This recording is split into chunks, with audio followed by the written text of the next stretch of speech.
I'm in love with the world through the eyes of a girl.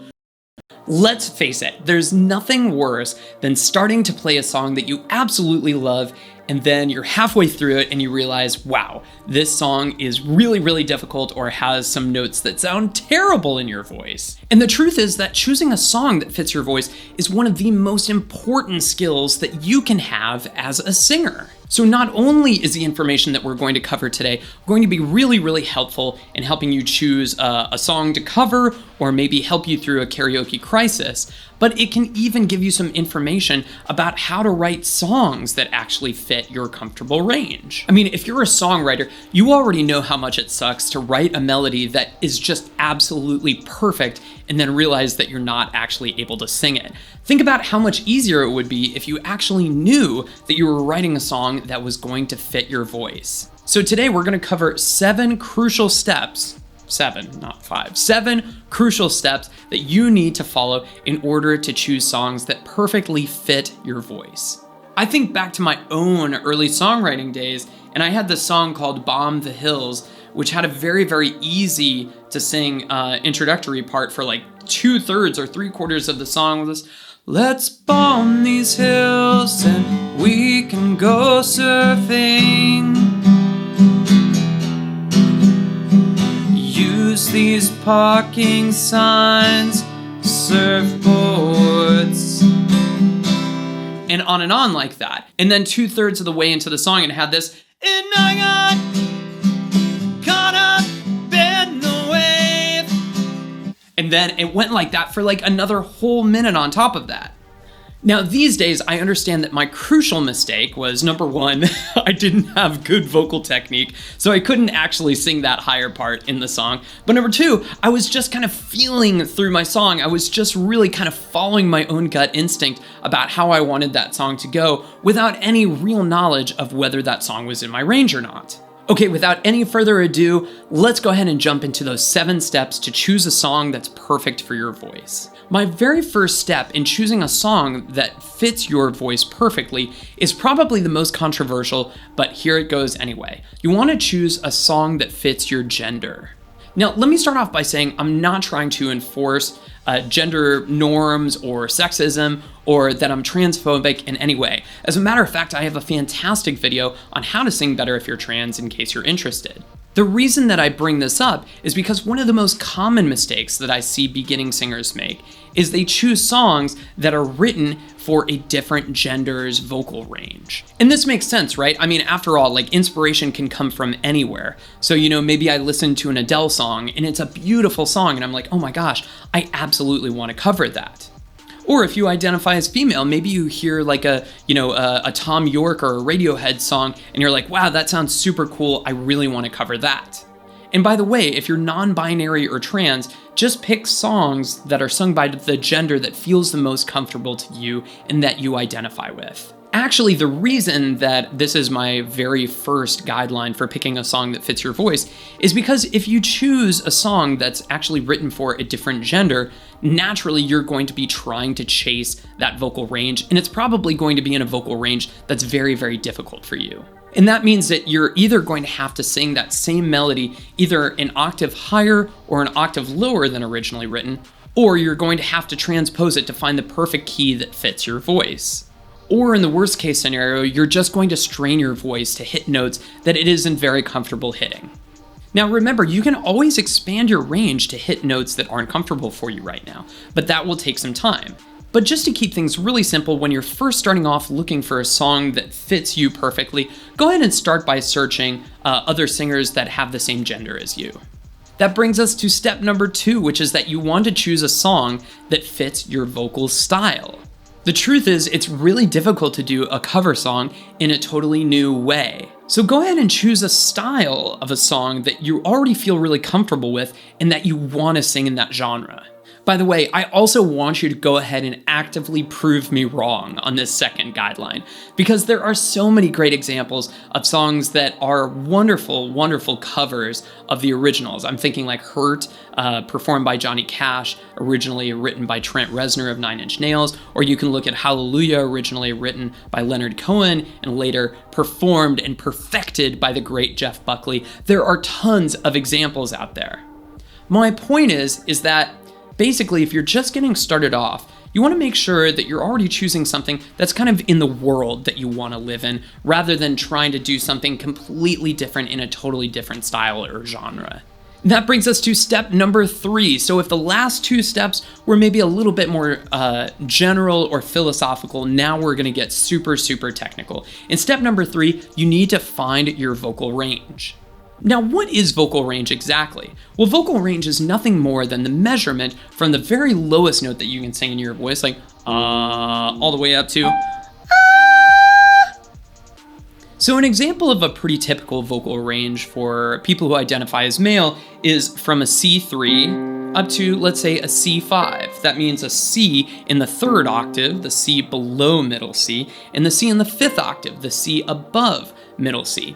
And a pretty typical range for those who identify as female would be maybe from a G3, the G directly below middle C, all the way up to a G5, the G that's 1 and 2 octaves above the middle C right there.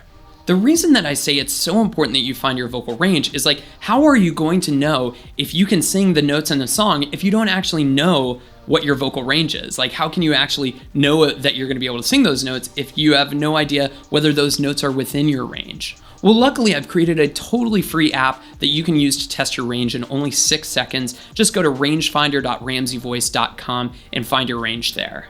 And by the way, it's very, very typical for your range to vary a little bit day to day. You know, we don't have the exact same voices every single day, and some days you're able to stretch a little further, some days you're not able to quite go that far. But what you're looking for is a general trend in that, okay, my voice tends to be pretty comfortable around this, like maybe let's say like a B flat 2 or a B2, you know, it ranges a little bit between those two, and that my voice can usually go up to around an F5 or maybe all the way up to a G5 depending on the day. And again, it's so important that you find your range because we've all been in that situation where you're singing a song and it's going great and you're like, man, I'm crushing this. And then all of a sudden the melody jumps up an octave and all of a sudden it is totally unsingable. Now, this brings us to our step 4 out of how to choose a song that's perfect for your voice. And in step 4, you're going to find your tessitura. You're going to find your tessitura. Now, what actually is tessitura? Well, tessitura can refer to a lot of different things. Tessitura in music oftentimes refers to the average note or the average area in the voice where a piece is. However, in the case of vocal range in tessitura, tessitura just refers to the comfortable range of notes. So if my vocal range is from a B flat 2 up to a G5, well, let's face it, not all of those notes sound very good. I'm really dropping for that B flat 2, and I'm really pushing to get up to that G5. Not all of those notes sound good. So what we need to do is we need to find out what my tessitura is, or the area in which my voice sounds very good. So while vocal range is a great starting place, and it's super important to know about yourself as a vocalist, it's not going to tell you everything about where your voice is going to sound good. I mean, you may have a crazy vocal range, but I mean, some of those notes just aren't going to sound super awesome. That's when knowing your tessitura is so important. What is the comfortable range of notes in your voice? That means that everything sounds good, there's no strain, no flipping, and your voice sounds what I would call like happy. Like, is that a happy sounding voice? If you're hearing like, that is not a happy voice. If you're hearing, that is not a happy voice. If you're hearing, that's a happy voice. Now, unfortunately, unless you're taking lessons, there's no perfect way for you to find your own tessitura, but you can ask yourself some important questions. For instance, like, what are the lowest and the highest notes that you can comfortably sing and those sound good? Another question you can ask yourself is how long can you sustain those notes? It's one thing to just kind of hit a note for just a second, but to actually stay there, can you sustain that and sound good doing that for a while? That's a lot harder to do. And another question you can ask yourself is you can put yourself through the song test. Can you sing those notes in a song? If those notes are in your vocal range, but they don't sound very good in a song, then guess what? They're not in your tessitura. I demonstrated earlier that my own vocal range goes from about a B flat 2 up to a G5. But my tessitura is really from about this D3, where my voice starts to sound happy rather than that where I have to kind of drop my larynx in order to get that. I don't have to drop my larynx in order to get that, but oftentimes that's what creates that kind of uncomfortable sound at the bottom part of your voice. Anyway, my bottom part of my range starts at around that D3, and my voice tends to stay pretty happy all the way up until around a C5. That and I think you can hear that my voice is pretty happy through all of that. One other rule of thumb that you can use to find your tessitura is you can take your entire vocal range and subtract a perfect fifth. So in the case of my range, if I can sing up to a G5, that's the highest note that I can sing. If I subtract off a perfect fifth, what's a fifth below that G would actually be the C5 right there. And this leads us beautifully into step 5 to choosing the perfect song for your voice. Now that you know your range, you know your tessitura, we need to compare that with the range of the song that you want to sing. So now that you know your range and tessitura, it's really just a simple comparison as to whether that fits with the comfortable vocal range of the song. Now, how do you actually find the range of the song that we're talking about? Well, you can go to websites like musicnotes.com and they'll have the vocal range listed right there for you to see. And at this point, I would encourage you to think about the 80-20 rule. You want to make sure that about 80% of the notes that you have to sing in the song are going to fit within your comfortable vocal range or your tessitura. And maybe 10 to 20% of those notes fall outside of that. That just means that there's only a few of those notes that are really genuinely outside of your tessitura, but are still within your vocal range. We're never going outside of the vocal range completely. So you can think about vocal range, tessitura, and what you want is a song that stays pretty much within this with maybe just a couple of notes that scoot outside of that. If you follow this rule, that way you can make absolutely sure that everything in the song is going to sound really, really good and comfortable in your voice. That brings us beautifully to step number 6 for choosing a song that fits your voice. In step number 6, we're actually going to look at the music. Dun, dun, dun. I guess I have this. Now that you know that this song probably fits your range and will most likely sound good in your voice, it's important to actually look at the music and see if there are any trouble spots. And by the way, I don't want you to panic if you can't read music. I'm a firm believer that people, especially vocalists, should be able to at least take a look at a piece of sheet music and not totally fall apart and not totally panic, because it's such an important visual cue to be able to see the contour and the melody and the shape of the notes and how long they stay on particular notes. But if you cannot read music at all, that's totally fine. Just listen to the song a bunch of times and listen to the melody that the singer is singing. Are they staying in kind of one area? Are they moving up quite a bit? Are there notes where they're staying on a top note for quite a long time? These are all good questions that you can ask. And if you're looking at the sheet music, you'll be able to see it very easily, very visually. Okay, wow, there's a high note there, and there's a low note there, and they're staying in this part of their voice quite a bit. For example, we can take a look at a song like the song Mr. Brightside by The Killers, for instance, which the melody is basically just a repeated D.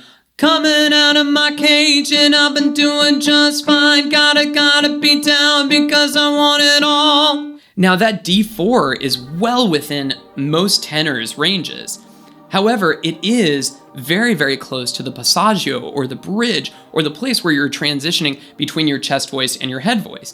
And it may not be within your tessitura even if you are a trained tenor. So if you notice that D4 is a little bit tough for you and there's a little bit of strain in it, this might not be a good song, because basically, this whole song, this is the kind of song that people start singing and they're like, okay, it's super easy melody. I remember all the lyrics. They start singing it and 3 minutes later, they're like, oh my God, I can't believe I sang that song. That's crazy hard.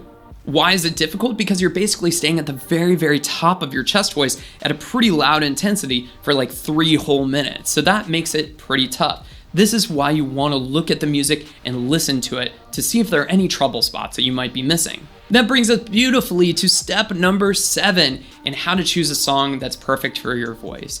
Because after all, none of the stuff that we've covered matters unless you're passionate about the songs. So you must be passionate about the song that you choose.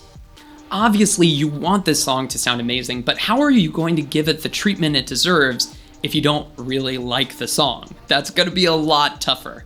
Also keep in mind that you have to like the song enough to practice tens or hundreds or even thousands of times in order to sing it well. I mean, I think about like singers like Bruce Springsteen, and the guy has been singing Born to Run for like 40 years now. I mean, it's just crazy. And I'm sure that he still loves that song, but gosh, you really have to be willing to commit. Commit to it at a boss level. And remember, just because you don't like a song at first doesn't mean that you need to ditch it either. You know, oftentimes the best music grows on us. I can't think of how many great bands I'd listened to the very first time and been like, oh, I hate this. This sucks. And then I listen to it because other people encourage me to listen to it a few more times. I give it more of a chance. I stay open to it, and it becomes like my favorite music ever. So don't make that mistake and just throw it away because you don't like it the first time you listen to it. Guys, by now, if you've followed these 7 steps, you have absolutely found a song that perfectly fits your voice, and you're gonna sound great doing it. Go ahead and leave a comment below letting me know what song you picked, what song sounds great to you, and I can't wait to see your responses. By the way, if you're not totally sure about what genre your voice is really built to sing, definitely check out my video on it. It'll definitely help you find the right genre that fits your voice.